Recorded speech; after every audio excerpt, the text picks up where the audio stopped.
Welcome to another episode of the brand called You, a podcast and podcast show that brings you leadership lessons, knowledge, experience, and wisdom from thousands of successful individuals from around the world. I am your host, Ashutosh Garg, and today I'm privileged to welcome an accomplished entrepreneur from Portland, Oregon, USA, Debra Erickson. Debra, welcome to the show. Thank you for having me. Debra is the Chief Executive Officer, is the Executive Chef and founder of The Blind Kitchen. Debra, before we talk about the blind kitchen, a few questions for you. Tell me about your journey and how did your journey with vision loss unfold and how did it shape your outlook in life?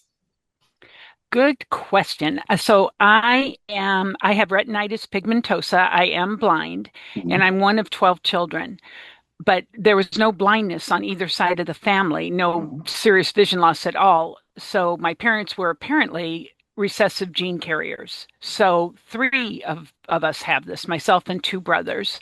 And I was not diagnosed until I was 28 years old. So I was driving, I had children, the whole thing. And there were signs that I had reduced peripheral vision when I was 17. And so when I was diagnosed, I didn't believe it, but of course it was true. And I actually lost most of my vision, the last of it in my early 50s. So vision loss was not part of my identity when I was younger, but now as an adult, it's the major part of my identity because it's something I can't hide anymore. I tried for many years. Correct. Yeah. Correct. So Go ahead, please. You just do what you have to do to get along. I know, absolutely. And what role did cooking play in your life before your diagnosis of retinitis pigmentosa? And how has that relationship with cooking evolved since then?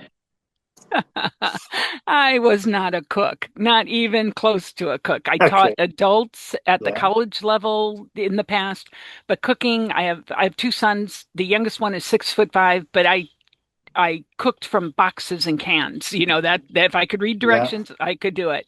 So I was taking a class at the Oregon Commission for the Blind, and I was really enjoying myself with my instructor, and I thought I could teach this. And then that light bulb went off. I don't know how to cook. How am I going to teach this? And so I was going through my brain. I was researching online how do you learn to cook and whatever. And I realized the way to learn to cook was to go to cooking school. So that's when I decided to enroll in culinary school because I'm very skills based.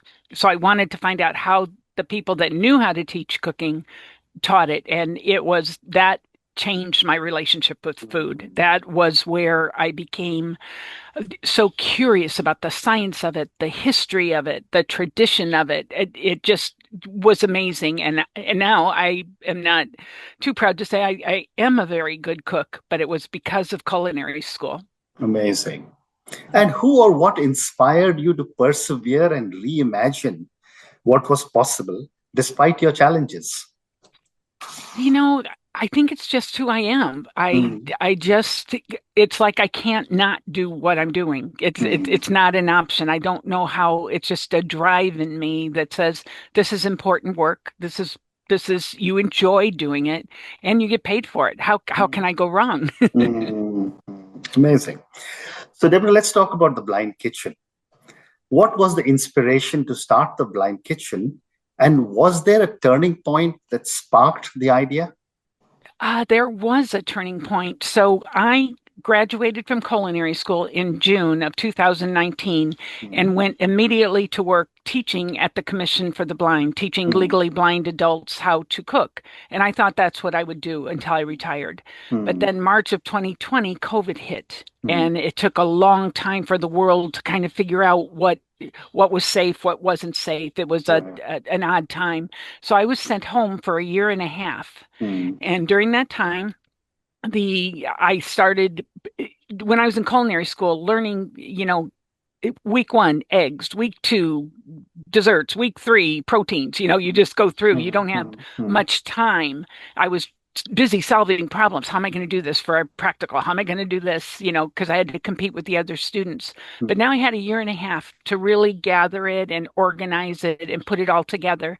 And that's where the idea from the Blind Kitchen came from. It's like I want to teach other people how to cook and with vision loss. And so now I had to figure out a platform to do that since I could no longer do that in person. And that's where the Blind Kitchen came from. Amazing. Amazing. Thank you for sharing that. And what were some of the challenges you faced in setting up this initiative, and how did you navigate these challenges? Yeah, I think the biggest challenge, well, there's a couple of, excuse me, there's a couple of challenges that came forward. One is running a business. So many websites are inaccessible. You go through I have screen readers on my phone and on my computer, and the phone is quite accessible. But so when I'm going through, I use the keyboard commands to find it, and oftentimes it's just say button, button, button. I didn't know if it was add to cart, remove from cart, check out, pay. It doesn't give you any information. Right. So if other people could make their websites, it doesn't take that much to make it happen more accessible. But if you don't have vision loss and you don't know anyone with vision loss, it's probably not even going to cross your mind. And I get that. But if I could do my small part in advocating for more accessibility in websites, so that's been a tough one. But the way I've solved that problem is my husband still carries a flip phone, so he is no help on the computer at all. So I can actually get remote access where people remote into my computer and they control my computer for me. It's called visual interpretation services. And so one of them is free. It's called Be My Eyes, and anyone can access that and get the app for free. The other one is called Ira, and you pay for it, but it's so worth it. That's how I was able to run this business on the computer side. But in terms of cooking, I would say the biggest challenge is time. I'm a slower cook than most people. If I put something down, I have to do it very thoughtfully. I have to pay attention, because if it's 2 inches from where I think it is, it's gone. That's just the way it is. So it takes me time nice to be neat to know where things are at, and I do all my problem solving before I start cooking. If I need soy sauce and I've got fish sauce and I've got hoisin sauce and I've got, Worcestershire sauce, I don't want to be solving that problem in my refrigerator while the stove is sizzling away. So I make sure I have all of those problems solved, and then I can enjoy my cooking experience. I'm not stressed out. Well, I'm not a cook, but I do know that when someone takes that much care and has so much concern, the output has to be outstanding, which I'm sure is in your case. Well, thank you. But my next question for you, Deborah, is can you walk us through some of the key adaptive culinary tools you use and demonstrate at the Blind Kitchen? Yes, I can. There's almost 100 now. We're getting very close to 100. So I'll walk you through a couple of them. One of them is called an auto measure spout, and it dispenses exactly 1 tablespoon of liquid. So one of the concepts of the Blind Kitchen was, and you'll hear a couple of them as we talk, is how can if they're going to take my vision, they should have given me more hands, because I never have enough hands. I usually need 1 hand to see for me and 1 hand to work for me. And the auto measure spout does that. So I pick up the bottle with the auto measure spout. I use my left hand to find the dish or the pan I want to put it in. And then I tip it upside down, and it dispenses exactly 1 tablespoon of liquid and stops. Wow. It's done with magnets and ball bearings. And so then if I need another one, I have to upright it again and then tip it upside down. So a lot of the tools in the Blind Kitchen are exactly that. They enable you to do things with less hands. The other thing that tools in the Blind Kitchen are, we have something called a bowl scraper, and it's made out of plastic, and it's got curved edges. It's about 3 by 5, and it allows me to scrape out a bowl, and without touching the food, but my hands are very close to the food. In a similar fashion, there is an avocado tool that's shaped kind of roughly like a triangle, and it's got little jagged teeth on it that are sharp enough to cut through the skin on the avocado, but they aren't sharp enough to cut my skin. So I can take the avocado, I can use the teeth to pull the seed out, and then one end is slightly curved, so then I can get all the meat out of it very easily and neatly, and my hands don't have to be in it. That's a huge thing when you're cooking with vision loss. You don't want my fingers in your food. I don't want my fingers in your food. You've got to be careful of your fingers also, you know. It's true. Absolutely. So tell me, when I was reading about you and preparing for my conversation, I was fascinated to learn that you also serve through the blind kitchen. Tell me a little bit more about how do you primarily serve, or who do you primarily serve through the blind kitchen? So most recently, it's been children and young adults, because if you are a parent and you don't have vision loss yourself, but you have a child with vision loss, you're going to keep them as far away from the kitchen as you can, because it's your job to protect them from burning themselves or cutting themselves. So I've been lately doing quite a few workshops and public speaking where I teach parents how to make their kitchens accessible and safe for their children. And of course, it depends on how their child's maturity, how old they are. You're not going to put a 2-year-old in front of a pan of boiling water, but you will put a 12-year-old or a 13-year-old. There are safe ways to do that. So that feels very important. But the other population that I serve are aging people who used to be the cooks for their family. They did Hanukkah, they did Thanksgiving, they were known. And now, because of vision loss, they don't know how to get back into the kitchen again. And so I get emotional when I read some of the emails that just say, thank you so much for helping me find my way back into the kitchen. I never thought I'd be there. And grilling and barbecuing, that's another thing. So many people were coming up, on a holiday, and that's what they do. They go outside and they barbecue. Correct. And now they can get back in there, because there are tools not made for blind or visually impaired, but they lend themselves very well to helping us be safer and more confident in our cooking. Very well said. And when you teach these people to modify their kitchens or make them more accessible, what are some of your top tips? So there are several kinds of tools. So let's say you have a dial on your oven and your stovetop. There's touch screen. There's all different ways that now we can use smart speakers to activate this smart equipment, our microwaves, our air fryers, with our voice, which is ideal. I love that. I've got all of that. But if let's say you have like a stove and it's got knobs, most stoves, the dials come to a point that's tactile. But how am I going to know where 350 is or 400 if it's smooth, if it's just written on there and I can't see it? I can put a little bump dot. It's a little adhesive half dome, and I can put it on 300, 350, and 400. And that way, when I turn that dial, if I want 350, I can get it I can point it to that second bump dot. If I want 325, I can go in between the two. So it's very simple. It doesn't interfere with people that can see, can still use the kitchen as well. And if you happen to be renting, it's easily removed. They don't fall off easily. But if you really want to take them off, they're invisibly removed with no damage to the appliances. So it's relatively easy to do. But if you don't know how to do it, you don't know how to do it. Absolutely. Well said. And do you also offer online classes or workshops? And if you do, how do you ensure they remain inclusive and effective?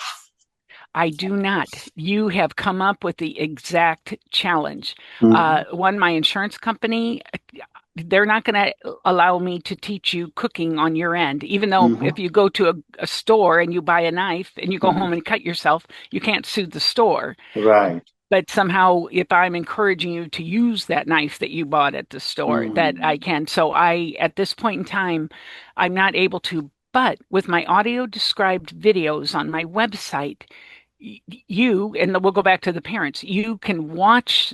And that's my idea of getting children part of it. Doing the workshops in person, the parent has to attend to be near their child's side and guiding them. But if you watch the video on how to safely boil pasta or potatoes or to make rice, then you learn the tools and techniques, and then you can teach your child how to do it or teach yourself. But I cannot do it at this point remotely, unfortunately. I agree with you. And I never thought of this insurance angle, but yes, you're absolutely right.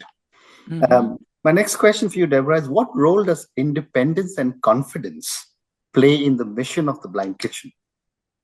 It's huge. It's huge in any entrepreneurship that you take over. You are your own best fan. And if Okay. you aren't going to do it, nobody else is going to do it for you as a rule. I don't have a line of people behind me saying, "Oh, Deb, you're having a bad day. Let me help you with it." Yeah. It just doesn't work that way. And you just I believe in what I'm doing and I love what I'm doing. And so that's what keeps me going. And I get feedback that says, "Wow, we've never thought about it that way. That's you know, you've got a good thing going on there." So that helps keep me confident that I am on the right track. You know, a few minutes back, you were telling me about how you're also supporting a lot of the elderly people to be able to manage their own cooking. Can you give me an example or an interesting anecdote or story where some of the work that you are doing actually helped some of the people who wanted this? Oh yeah. I had a person who was terrified of Mm-hmm. boiling water, gonna burn themselves because it's very daunting. Correct. If you've got a pot of pasta or potatoes and you've got to carry it, it's cooked now, you've checked it's al dente, even though that's tough too. How do you find a floating noodle Mm. in there? It Yeah, can be yeah, tough. yeah. But there are better tools that there are some tools that are better than others that can help you Mm. do that. The other thing is you lose, if you're carrying a heavy pot of water over to a sink, you have no hands left. You can't carry it with one hand, it's too heavy. And then you're going to pour it into a strainer. And what if the strainer tips over? You know, it can be very daunting. Yeah. But we have something called a locking lid pan, which basically you cook it to al dente, you put the lid on it, and then you turn the handles and it locks the lid on. So Mm. I don't need a colander in the sink. It has a straining system in the lid. And I just have to go to the sink now. I can Mm. find it with my forearms or whatever. And then I just tip the pan and the water drains out and the food stays in the pan. So there was a woman who just was terrified of doing that. And the way we started was I said, start with cold water. Just walk from the sink, stove to the sink with cold water, and then move up to warm water. And then now put some potatoes in that water because when you go to tip it in the sink, the balance is going to shift as the Mm. food shifts. And Mm. so that's also with children. That's a real good way to get them started. You don't have to start in front of a screaming, burning hot stove. You can Correct. start with cold. And so those are the stories of people that thought they could never do that without being able Mm. to see. Mm. And it's different when you're born blind or if you lose your vision in later life. People learn. Some people are tactile learners, some people are visual learners, some people are auditory. Mm. And many of us rely heavily on our vision. That's Yeah. just the way it is. And so Correct. trying to switch that over to now I'm going to rely more on tactile. I'm going to rely more on my hearing, on my smell. You just got to make a conscious shift because it happens a little bit naturally, but Yeah. you've really got to retrain your brain to do things Correct. differently. Correct. Correct. Very well said. I have time for three more questions for you, Deborah. How do you collaborate with other chefs, occupational therapists, or organizations supporting the visually impaired? Yeah, I get a lot of inquiries from other organizations because cooking with vision loss is not a thing as a Mm. rule. I mean, you Mm. get it in if you go to like Voc Rehab, like I did, where they're training you to find a job, but there just aren't that many of us out there. There's a few.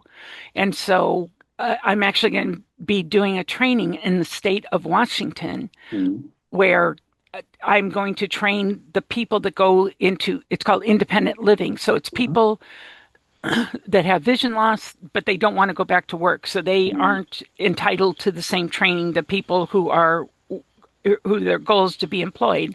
And so I'm going to train a bunch of people that go into these seniors homes that a lot of them are orientation and mobility specialists. They've been taught to help people to use public transportation, to travel with a long white cane, or to, use a service dog.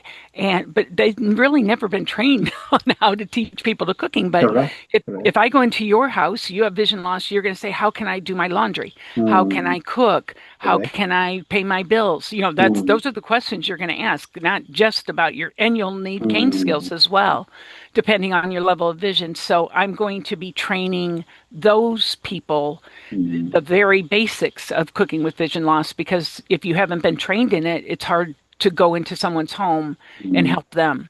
Well said. Well said. What advice would you give to someone who has recently lost their vision and feels overwhelmed in the kitchen? They're going to feel overwhelmed overall. It is such an identity kicker. I mean, now so when I was losing my vision, I could hide it from people. A lot of people didn't even know I had a problem. I had no night vision and I had no peripheral, but I could still see through my central vision, through like a pinhole, but I could fake it. I could sit in a restaurant or whatever, as long as I didn't move too much, as long as I didn't need to go to the bathroom, I was good. But it comes to a point where you can't hide it anymore, and it becomes part of your identity. Whereas before, I used to be, my adjectives, I imagine, were I'm tall, she's blonde, she's female, she's whatever. But now, number one, I know she's blind because I use my white cane. So it changes your identity, and it can be very isolating. Right. Yeah, it can be very isolating. So if I were to give advice to someone with vision loss, I would ask them not to isolate. It's very tempting. There are support groups out there, people that are going through what you're going through. And with, COVID was a terrible thing, but some good things, like the fact that you and I are able to talk across many states right now. Yeah. And there are a lot of support meetings that take place where you don't have to leave your home. You don't have to take public transportation. You don't have to ask someone for a ride. And that's part of the Blind Kitchen as well, is I'm trying to figure out a way, because a lot of people like to cook with or without vision loss, but the ones with vision loss, that would be a way of connecting. Cooking is a way of connecting. If you've ever been in a kitchen on a holiday where a lot of people are in there preparing the meal, it's very social, it's very cultural, it's very conversational. It brings a lot of joy. And I think that if I can figure out a way to do cook-alongs or something like that, some of these people who are less comfortable with the idea of going out and interacting with other people, I know they would interact online. I've talked with so many of them, but I just haven't figured out a way to do it. That's next. Absolutely. Well said. And my last question for you, Deborah, what legacy do you hope to leave behind with the Blind Kitchen? Well, I want to have made a difference in the world. So many people have made a difference for me, and I would like to return that. And the other part of what I think I will leave behind with the Blind Kitchen is that many of this is timeless. Like the different technologies, those will change. Those will get better. Those will go on. But things like long wooden spoons that can't fall down in a pot, that don't conduct heat, so you're safe touching them at any point. About 90% of the tools that I provide and the tips and strategies are not going to change over time. They're going to remain the same. I mean, they've been using long wooden spoons since the caveman days, and that will continue, across cultures, across, generations. So I think that is the legacy, that what the solutions I come up with, or that other people come up with but teach to me so I can use my platform to share them, are going to stand the test of time and be helpful for many generations to come. For people with vision loss, that would be my goal. Yeah, what a great response. And on that note, I just want to say, Deborah, what a fascinating conversation this has been for me and for my viewers and listeners. Talking to you really gives us so much hope and confidence that we can do almost anything we want in the world. Thank you for everything that you're doing. Thank you for all the amazing encouragement that you're giving to so many people. Thank you for speaking to me, and good luck to you. Okay. Thank you for having me. I really appreciate it, and keep up the good work. Thank you. Thank you for listening to the Brand Called You videocast and podcast. A platform that brings you knowledge, experience, and wisdom of hundreds of successful individuals from around the world. Do visit our website www.tbcy.in to watch and listen to the stories of many more individuals. You can also follow us on YouTube, Facebook, Instagram, and Twitter. Just search for the brand called You.